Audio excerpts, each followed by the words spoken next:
Lucu Pak itu kalau pakai bahasa sendiri. Assalamualaikum warahmatullahi wabarakatuh. Bapak Ibu, mohon izin saya untuk menyampaikan sosialisasi terkait dengan pengajuan anggaran BOS untuk tahun 2026. Saya kirimkan link Bapak Ibu yang berisi file yang bisa Bapak Ibu isi untuk mengajukan anggaran di tahun anggaran 2026. Silakan Ibu klik link tersebut. Nah, pada link tersebut ketika dibuka, Bapak Ibu akan mendapati ada 4 buah file. Yang pertama ini adalah contoh bagaimana ajuan bisa dibuat. Yang kedua ini adalah form ajuannya. Bapak Ibu ya nanti kalau misalkan akan membuat ajuan menggunakan file yang ini. Nah, di sini untuk file yang ketiga, Permendikdasmen ini merupakan juknis dari penggunaan dana BOS. Ini yang saya share yang tahun 2025 karena memang yang sudah ada 2025, untuk 2026 belum ada. Jadi nanti barangkali kalau ada perubahan bisa di-share kembali, namun yang sekarang ada adalah yang 2025. Nah, untuk file yang keempat ini adalah contoh anggaran yang berjalan sekarang di tahun 2025. Jadi kalau misalkan Bapak Ibu ingin melihat item-item barangkali apa saja yang bisa dimasukkan, contohnya ada di anggaran 2025 yang ada di file keempat ini. Baik Bapak Ibu, saya coba buka file yang pertama.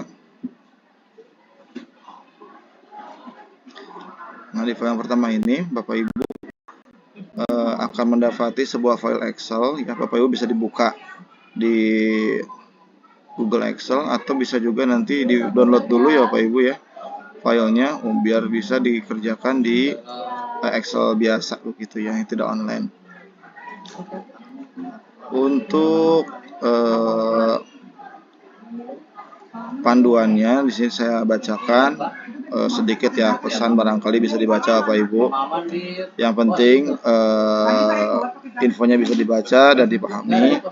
Beberapa poin intinya barangkali ini, kriteria pengajuan yang bisa diajukan untuk tahun depan, yaitu yang pertama harus sesuai RKS, artinya memang hal-hal yang bisa diajukan begitu ya, sesuai dengan juknisnya. Yang kedua, harus yang bersifat barangkali mendesak, artinya nanti kalau misalkan ada ajuan banyak dan kemudian melebihi dari pagu anggaran yang kita punya, maka nanti kita akan prioritaskan yang mana yang lebih mendesak untuk didahulukan untuk dilaksanakan begitu ya. Yang ketiga, barangkali anggarannya nanti angkanya bisa yang wajar dan masuk akal. Nah, formatnya saya sudah buatkan. Nah, contohnya seperti ini. Formulir pengajuan dana kegiatan dari BOS. Ini yang pertama, nama pengusulan, silakan Bapak Ibu tuliskan nama Bapak Ibu ya. Kemudian yang mengusulkan ini boleh Bapak Ibu sebagai guru mata pelajaran atau boleh juga sebagai penanggung jawab sebuah jabatan tertentu, misalkan wakil kepala sekolah bidang kurikulum, kesiswaan, atau kepala laboratorium dan lain sebagainya, silahkan. Kemudian yang ketiga ini nama kegiatannya, misalkan saya contohkan begini, misalkan yang mengajukan adalah Ibu Suci jabatannya sebagai kepala laboratorium. Nah, maka boleh tuh memasukkan programnya, yaitu pengadaan alat praktik IPA kelas, ini contohnya kelas 5 ya Pak Ibu ya, karena saya online belinya, carinya. Nanti kalau misalkan Ibu ya sesuaikan saja.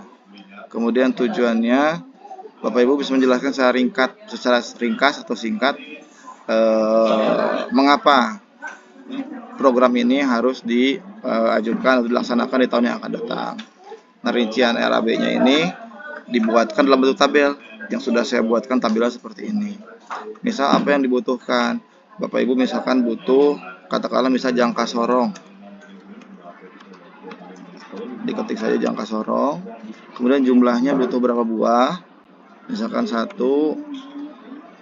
buah misalkan begitu, harganya berapa.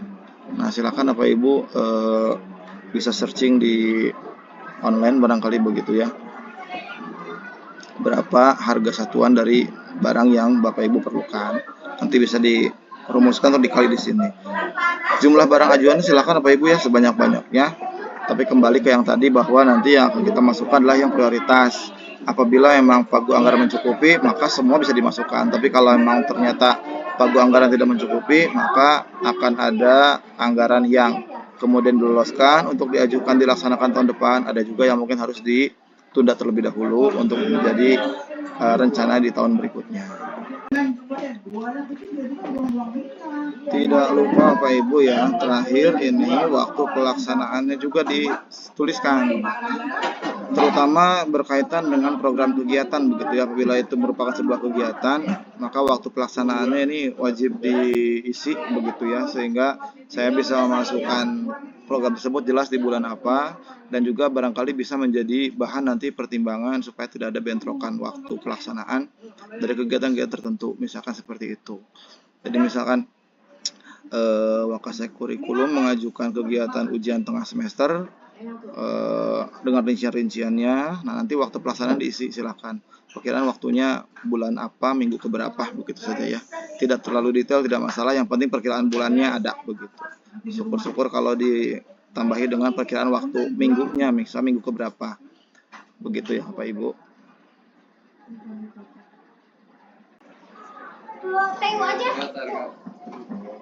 Ini contoh lain ya, contoh lain misalkan saya sebagai guru matematika, di sini nama saya masukkan, jabatan sebagai guru matematika.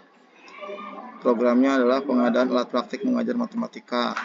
Tujuannya misalkan perlukan penggaris besar untuk menggambar di papan tulis. Nah, maka berarti apa saja yang diperlukan, misalkan penggaris kayu, jumlahnya 1 buah, harganya sekian, dan seterusnya lah. Seperti itu Bapak Ibu ya tujuannya. Untuk buat Bapak Ibu silahkan begitu ya. Ini terbuka bagi Bapak Ibu, baik Bapak Ibu yang menjabat jabatan tertentu maupun Bapak Ibu mata pelajaran, guru mapel. Dan ini tidak terbatas Bapak Ibu ya, mau pengajuannya berupa buku silahkan, mau berupa perbaikan sarana prasarana disilahkan, alat praktek juga silahkan, atau misalkan perlu lemari, untuk misalkan perpustakaan perlu lemari dipersilahkan, dan komputer perlu penambahan komputer juga dipersilahkan. Nanti jumlah-jumlahnya yang pasti kita akan menyesuaikan sesuai dengan pagu anggaran yang dimiliki oleh kita. Barangkali itu sepintas Bapak Ibu ya, panduan cara pengajuan barang-barang ataupun kegiatan yang bisa diajukan oleh Bapak Ibu untuk anggaran BOS di tahun yang akan datang. Tambahan lainnya barangkali Bapak Ibu, yang diajukan ini bukan semata-mata hanya barang saja, tapi juga berupa program kegiatan juga boleh. Misalkan Wakil Kepala Sekolah Bidang Kurikulum tentunya kan ada kegiatan-kegiatan, misal ujian-ujian. Nah, itu kan harus ada begitu kegiatannya. Jadi silakan kegiatannya apa saja, misalkan kegiatannya ujian tengah semester ganjil, misalkan seperti itu. Nah, maka silakan dimasukkan apa saja item-item yang diperlukan. Misalnya kalau ujian tengah semester, maka yang dibutuhkan apa, cetak soalnya, kemudian juga konsumsinya. Kalau diperlukan ATK juga dipersilakan ATK-nya dimasukkan dan lain sebagainya. Itu Bapak Ibu ya, sekilas barangkali supaya tidak terlalu panjang. Apabila ada hal yang bisa mau ditanyakan, bisa langsung menghubungi kepada saya. Itu saja Bapak Ibu, terima kasih atas perhatiannya. Apabila ada kurang-kurangnya mohon maaf, dan informasi lebih lanjutnya boleh langsung saja berkomunikasi dengan saya. Terima kasih. Assalamualaikum warahmatullahi wabarakatuh.